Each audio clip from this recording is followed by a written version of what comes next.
Hello guys, welcome to my daily blog. আজকে দেখো আকাশটা কি সুন্দর লাগছে, দেখতে বেশ ভালো লাগছে না? তার জন্য আমি একটু ভিডিও ফুটেজ নিয়ে নিলাম। আশা করি তোমরাও দেখো, তবুও তোমাদের সাথে আমি একটু শেয়ার করলাম। আমার দেখতে বেশ ভালো লাগছে, তার জন্য তোমাদের সাথে শেয়ার করলাম। সকালটা বেশ সুন্দর। ব্রেকফাস্ট করে নিয়েছিলাম, এখানে চিড়ের পোলাও করেছিলাম সকালবেলা হাজব্যান্ডকে টিফিনে দেওয়ার জন্য। তো আমাদের জন্য একটু রেখে দিয়েছিলাম। এগুলি খেয়ে চলে গেলাম রান্নাঘরে, গিয়ে কড়াই বসিয়ে দিলাম।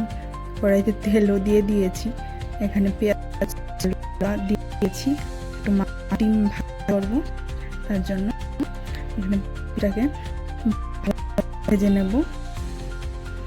হয়ে গেলে তারপর দেবো আর কি। তো জানোই তোমাদের আর কি।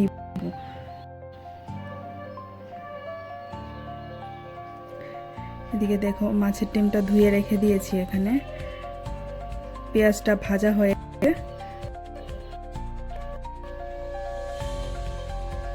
আমি মাছের ডিমটা দিয়ে দেব।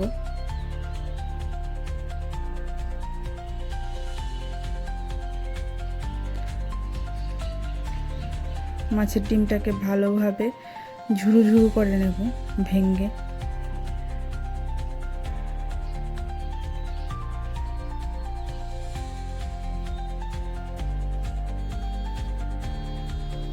এদিকে দেখো মাছের ডিমের ভাজাটা হয়ে গেছে, এবার আমি বাটিতে নামিয়ে নেব।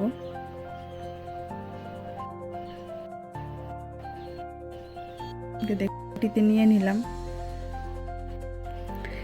আলু সিদ্ধ করে নিয়েছি, আলু দিয়ে মাছের মাথা দিয়ে, আলুর দম হয় আর কি, এটা মাছের মাথা দিয়ে হয়, ওইটা করব। এখানে মাছ ভেজে নেব। এদিকে দেখো মশলাটা রেডি করে নিয়েছি। মশলাতে ছিল জিরে, ধনে, কাঁচা লঙ্কা, একটুখানি পেঁয়াজও দিয়েছিলাম। এখানে আলুগুলিকে ভেঙে রেখে দিয়েছি, আর মাছগুলিও আমার ভাজা হয়ে গেছে। এখন মাছ ভাজার তেলেই আমি তেজপাতা ফোড়ন দিয়ে দিয়েছি। তেজপাতাটা হালকা একটু ভাজা হয়ে গেলে এখানে আমি একটু মিষ্টি জিরে ফোড়ন দেব।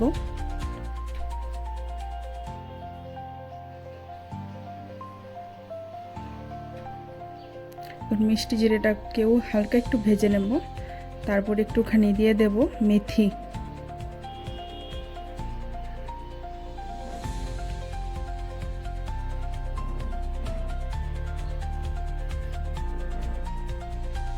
মেথিটাকেও দিয়ে দিয়েছি। মেথিটাকেও হালকা একটু নাড়াচাড়া করে ভেজে নিয়ে তারপর মশলাটাকে দিয়ে দেব। এখানে দেখো মশলাটা দিয়ে দিয়েছি।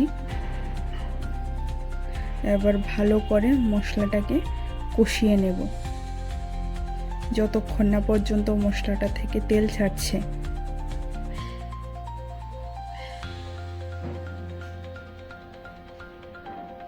তোমরা এই সবজিটা খেয়ে দেখতে পারো, খুব টেস্টি হয়।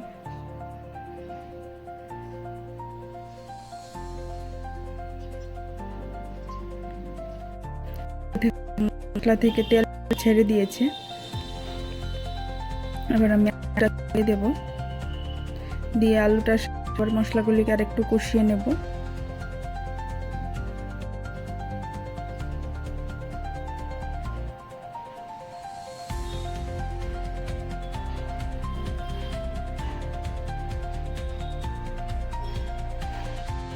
এবার কষানো হয়ে গেছে, এবার ঝোল দিয়ে দেব।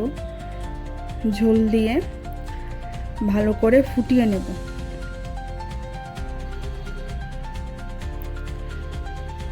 এখানে ফুটে গেলে ঝোলটা শ্বশুর মশাইয়ের জন্য রেখে দেবো, কারণ উনি মাছের মাথা কাটা ওইগুলি থাকলে তরকারি খেতে চান না আর কি। তার জন্য ওনার জন্য আগে থেকে তুলে রেখে দেবো। মাছের মাথাটা দেওয়ার আগে আমি তুলে রেখে দিয়েছি।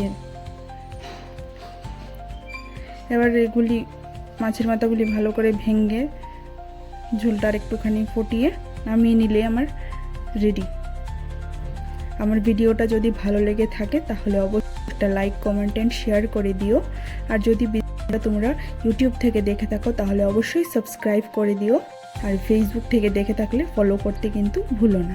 আজকের জন্য এইটুকুই, টাটা।